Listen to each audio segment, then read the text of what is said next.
Good morning. I hope you had a great weekend. I wanted to talk to you today about something that God's laid on my heart, and I've been just sort of pondering over the weekend.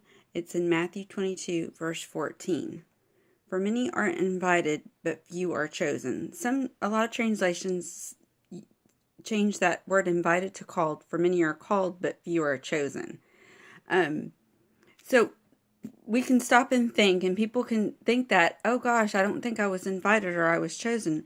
Why not? Am I not good enough for God? Because that's something that the enemy wants us to feel. So he'll put those thoughts in our minds and sometimes even down in our hearts. But that's not really the truth. It's a good question, and I'm glad you're questioning that. It's not that God is choosing certain people, because he's no respecter of person. Just like you don't choose to love one child more than you love another child if you have a group of them.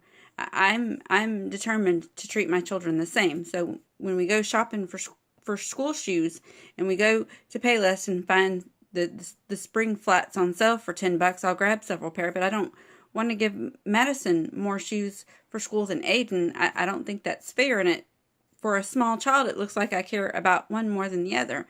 So Aiden just happens to get a few more pair of tennis shoes. So he has about the same amount of shoes that Madison does. And it works out great because then they last all year long. But it's just my effort to not treat one child better than the other child. And God's the same way. The reason that many are invited, he's inviting everyone. He's calling everyone. But only few are chosen. It's because few want to be chosen. God is a gentleman. He's not going to make you do what you don't want to do. And so if you're not wanting to follow his will, he's not going to make you do it. So the reason that few are chosen is because few want to be chosen. And some of us, maybe we want to be chosen, but we're not following his path because we don't realize we're not following his path. It's not intentional. I heard a story of a preacher one time.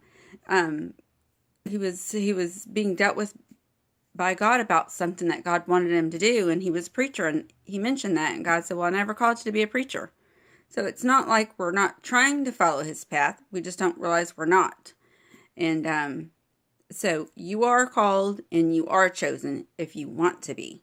So keep that in your mind and keep that in your heart, and be willing to open yourself up. It doesn't mean it's going to be an easy road, because remember, the enemy does not want you to fulfill your calling that God has for you, because you'll do a lot of good, and you'll destroy him in a lot of ways. So he's going to try to stop you. So then you've got these little battles that you're fighting. Sometimes you feel like you're on roller skates going uphill, and it's never going to happen.